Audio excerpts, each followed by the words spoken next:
और अभी की जो खबर है वो आ रही है कि आरजेडी ने मोकामा की सीट जीत ली है। यहाँ पर काउंटिंग जो है वो खत्म हो गया है और ये सीट बीजेपी के आरजेडी के पास ही थी और नीलम देवी जो है वो मोकामा से विजय हुई है। ये आप देख सकते हैं। तो यहाँ पर बिहार के अंदर 2 सीटों पर उपचुनाव थे, जिसमें से मोकामा की सीट आरजेडी के पास थी और ये सीट पर अब जानकारी आ रही है कि यहाँ पर जो मतगणना है वो पूरी हुई है और ये आरजेडी के खाते में गई है। और गोपालगंज की सीट आप देखें तो वहाँ पर बीजेपी आगे चल रही थी। वहाँ पर भी 24 राउंड की काउंटिंग होनी है, उसमें से 17-18 राउंड की काउंटिंग हो चुकी थी, जिसमें बीजेपी आगे चल रही थी। लेकिन अब मनीष के पास जाएंगे, जैसे मनीष हमें मिलेंगे, लेकिन आपको बता दूं कि ये सीट जो है वो आरजेडी ने रिटेन की है।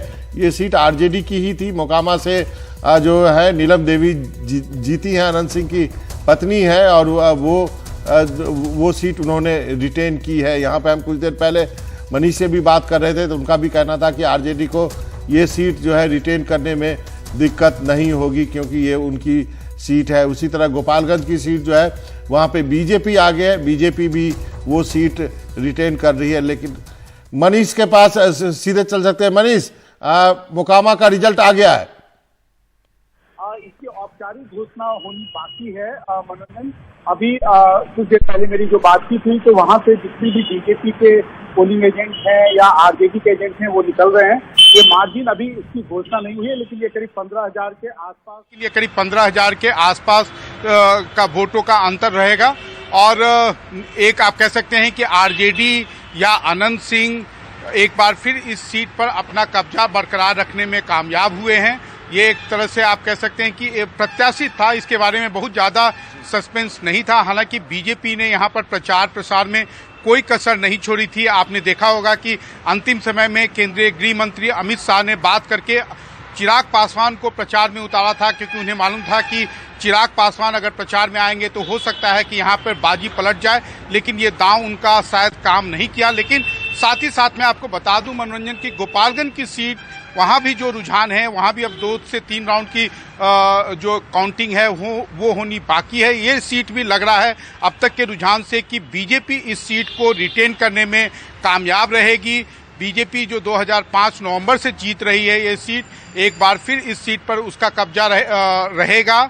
लेकिन यहाँ पे जो सबसे बड़ा जीत और हार का अंतर तय किया है वो यह है कि वहाँ पर जो एआईएमआईएम के कैंडिडेट या बीएसपी के कैंडिडेट हैं, दोनों को 5 से 7 हजार से अधिक वोट मिले हैं। तो जो एक आप कह सकते हैं कि वो महागठबंधन का ही वोट था, वो महागठबंधन का जो आधारभूत वोट है उसी वोट में सेंधमारी कर उन दोनों उम्मीदवारों को ये वोट आए हैं। और ये एक आप कह सकते हैं कि बीजेपी की जीत वहां तय करने में इन दोनों उम्मीदवारों का या उनको मिली वोट का एक बहुत ही बड़ा आप कह सकते हैं कि कारगर भूमिका रही है। मनोरंजन, मनीष जी, मार्जिन यहाँ पर कितना है, कितना अंतर है इसमें इन दोनों पार्टियों के वोट्स में?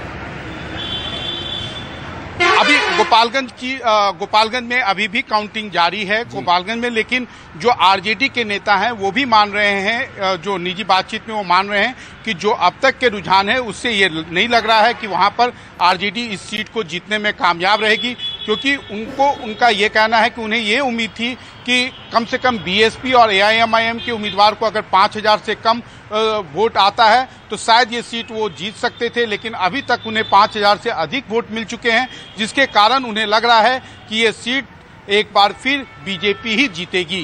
ताबिश मनीष, इसका मतलब ये हुआ कि किसी को कोई नफा नुकसान नहीं है, बिहार की राजनीति पे वैसे भी कोई असर नहीं होना चाहिए, तो आरजेडी और बीजेपी दोनों को संतोष करना चाहिए कि अपनी अपनी सीटें रिटेन कर ली।